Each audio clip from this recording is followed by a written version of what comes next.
अस्सलाम वालेकुम dear students, हम सॉल्व कर रहे थे चैप्टर नंबर 2 की एक्सरसाइज। एमसीक्यूज हमने सॉल्व कर लिए थे। अब हम क्वेश्चंस की तरफ चलते हैं और हमारा पहला क्वेश्चन है जो कि 2.2 है। Explain translatory motion and give examples of various types of translatory motion. तो ट्रांसलेटरी मोशन का हमने ये लेक्चर हम पहले पढ़ चुके हैं। ये मैं डिस्क्रिप्शन बॉक्स में उसका लिंक डाल दूंगी, आप उधर से देख सकते हैं।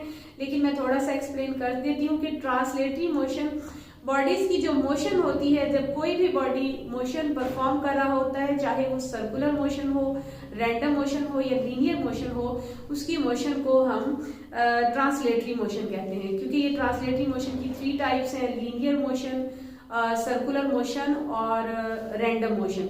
लीनियर मोशन जो होती है वो स्ट्रेट लाइन में मोशन होती है। सर्कुलर मोशन एक सर्कुलर पाथ में मोशन होती है और रैंडम मोशन इरेगुलर मोशन होती है। मींस उसकी कोई तरतीब नहीं होती। जैसे कि बर्ड्स की जो मोशन है उसको हम रैंडम मोशन कहते हैं। क्वेश्चन नंबर 2.3 है हमारा, डिफरेंशिएट द फॉलोइंग्स, और इसमें हमारा पहला पॉइंट है rest and motion. Rest and motion को हमने डिफरेंशिएट करना है कि रेस्ट क्या है और मोशन क्या है। रेस्ट जब कोई भी बॉडी अपने सराउंडिंग के रिस्पेक्ट से अपनी जगह को तब्दील ना कर रही हो, पोजीशन अपनी चेंज ना कर रही हो with respect to its surrounding, तो तब वो बॉडी एक रेस्ट पोजीशन में होती है। लेकिन जब कोई भी बॉडी अपने सराउंडिंग के रिस्पेक्ट से अपनी पोजीशन को चेंज कर रही हो तो वो बॉडी मोशन में होती है।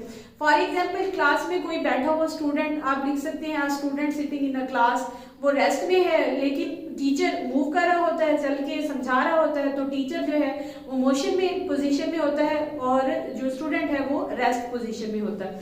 तो इसकी डेफिनेशन हम कर लेते हैं। Rest if body does not change its position with respect to its surrounding is called rest. और इसकी आप एग्जांपल दे देंगे, a student sitting in a class. Motion if body change its position with respect to its surrounding, जब body change कर रही हो अपनी position with respect to its surrounding. For example, teacher moving in a class, teacher जब, या आप कह सकते हैं car moving on a road, कोई भी एग्जांपल इसकी दी जा सकती है। सेकंड पॉइंट है हमारा circular and rotatory motion. Circular motion क्या है? सर्कुलर पाथ में ऑब्जेक्ट की मोशन को हम सर्कुलर मोशन कहते हैं। कोई भी बॉडी जब एक सर्कुलर पाथ में मूव कर रहा होगा तो उसे हम कहेंगे कि सर्कुलर मोशन परफॉर्म कर रहा है। लेकिन रोटेटरी मोशन, जब कोई बॉडी स्पिनिंग मोशन कर रहा हो अपनी ही एक्सिस के गिर्द, तो उस मोशन को हम रोटेटरी मोशन कहते हैं। इसकी मिसाल आप इस तरह देंगे, फॉर एग्जाम्पल, सन के अराउंड हमारी अर्थ जो मूव कर रही है एक सर्कुलर पाथ में अर्थ, तो इसकी मोशन को हम सर्कुलर मोशन कहेंगे क्योंकि ये सर्कुलर पाथ में मूव कर रही है। लेकिन जो अर्थ है वो अपनी ही एक्सिस के गिर्द भी घूम रही है, तो उसकी मोशन को हम रोटेटरी मोशन कहेंगे। तो इधर इनको हमने डिफरेंशिएट कर दिया कि सन के अराउंड जो अर्थ की मोशन है, सन के अराउंड, क्योंकि वो पाथ जो है सर्कुलर पाथ है, उसकी मोशन को हम सर्कुलर मोशन कहेंगे, और जो अपने एक्सिस के गिर्द जमीन घूम रही है उसे हम कहेंगे कि ये रोटेटरी मोशन है।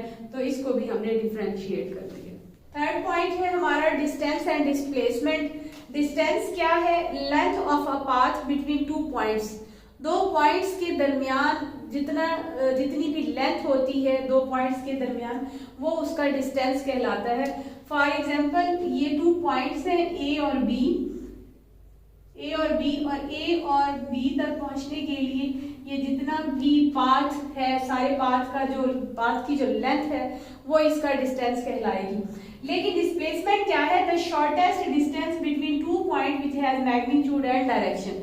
डायरेक्शन भी साथ हम बताएंगे, मैग्नीट्यूड भी बताएंगे, लेकिन शॉर्टेस्ट डिस्टेंस, फॉर एग्जाम्पल ए से बी तक ये जो शॉर्टेस्ट डिस्टेंस है इसका, ये इसका डिस्प्लेसमेंट कहलाएगी। इसको हम डिस्प्लेसमेंट कहेंगे ए से बी तक। ये इसकी मैग्नीट्यूड भी हम साथ बताएंगे और उसकी डायरेक्शन भी, ए टू बी, ये डायरेक्शन भी बता दी हमने साथ, और उसका डायरेक्शन भी और मैग्नीट्यूड भी। अब डिस्प्लेसमेंट को हम मोस्टली एस से जाहिर करते हैं और डिस्प्लेसमेंट को हम डी से जाहिर करते हैं। ये दो एक इनके डिफरेंशिएट हो गए कि एक तो ये 2 पॉइंट्स के दरमियान टोटल लेंथ होती है, लेकिन ये शॉर्टेस्ट डिस्टेंस होता है।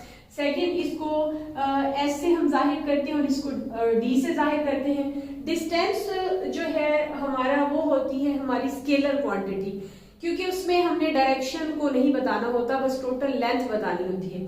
लेकिन डिस्प्लेसमेंट में साथ डायरेक्शन और मैग्नीट्यूड भी बतानी होती है, इसलिए जो डिस्प्लेसमेंट है वो हमारी वेक्टर क्वांटिटी। फोर्थ पॉइंट है हमारा स्पीड एंड वेलोसिटी।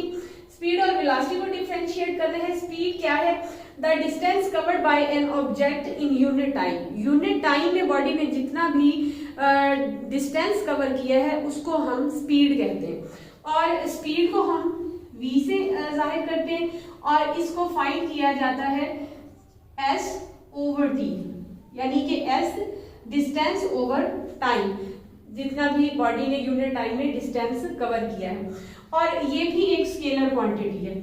वेलोसिटी क्या है? Rate of displacement of a body, यानी कि यूनिट टाइम में बॉडी ने कितना डिस्प्लेसमेंट कवर किया है, यानी शॉर्टेस्ट टाइम कितना उसने कवर किया है, और इसको भी हम v से ही जाहिर करते हैं और d ओवर t लिखते हैं। d ओवर t यानी जितना भी डिस्प्लेसमेंट यूनिट टाइम में बॉडी ने कवर किया। लेकिन इसमें हम डायरेक्शन और मैग्नीट्यूड भी बताते हैं, इसीलिए जो वेलोसिटी है वो हमारी वेक्टर क्वांटिटी होती है। स्पीड स्केलर क्वांटिटी है और जो वेलोसिटी है वो हमारी वेक्टर क्वांटिटी है। 5 पॉइंट है हमारा linear motion and random motion. Linear motion और रैंडम मोशन को डिफरेंशिएट करना है। लीनियर मोशन क्या है? स्ट्रेट लाइन में मोशन को हम लीनियर मोशन कहते हैं। मींस कोई भी बॉडी जो है वो एक सीधी लाइन में हरकत कर रही हो तो उसकी मोशन को हम लीनियर मोशन कहते हैं। लेकिन रैंडम मोशन, इररेगुलर मोशन जो है वो रैंडम मोशन कहलाती है। फॉर एग्जांपल बर्ड की मोशन, बर्ड्स कभी भी स्ट्रेट लाइन में मूव नहीं करते, उनकी रैंडम मोशन होती है। इसी तरह इंसेक्ट्स, उनकी भी मोशन जो है वो रैंडम मोशन होती है। The straight line motion is called linear motion and random motion, irregular motion is called random motion। 6 point है हमारा स्केलर एंड वेक्टर, और चैप्टर में हमने इस पॉइंट को बहुत अच्छी तरह मैंने आपको एक्सप्लेन किया था, लेकिन यहाँ क्योंकि शॉर्ट किया है, दोनों पॉइंट्स को डिफरेंशिएट करना था। तो स्केलर क्वांटिटीज कौन सी होती हैं?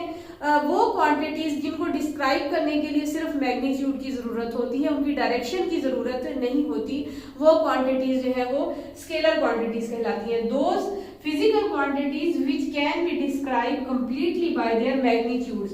सिर्फ मैग्नीट्यूड से भी हम उसको डिस्क्राइब कर सकते हैं। For example time, speed, length, इन सबको हम, ये स्केलर क्वांटिटीज हैं और इनको मैग्नीट्यूड से डिस्क्राइब किया जा सकता है। लेकिन वेक्टर क्वांटिटीज क्या है? वेक्टर क्वांटिटीज को हम मैग्नीट्यूड के साथ डायरेक्शन की भी जरूरत पड़ती है उनको डिस्क्राइब करने के लिए, उनकी डायरेक्शन भी बतानी पड़ती है। Those physical quantities which need magnitude as well as direction to completely to describe them, उनको completely describe करने के लिए साथ उनकी डायरेक्शन की भी जरूरत पड़ती है। फॉर एग्जाम्पल वेलोसिटी, डिस्प्लेसमेंट, ये सब वेक्टर क्वांटिटीज हैं। तो इस तरह हम दोनों को डिफरेंशिएट कर देंगे, वेक्टर्स को और स्केलर्स को।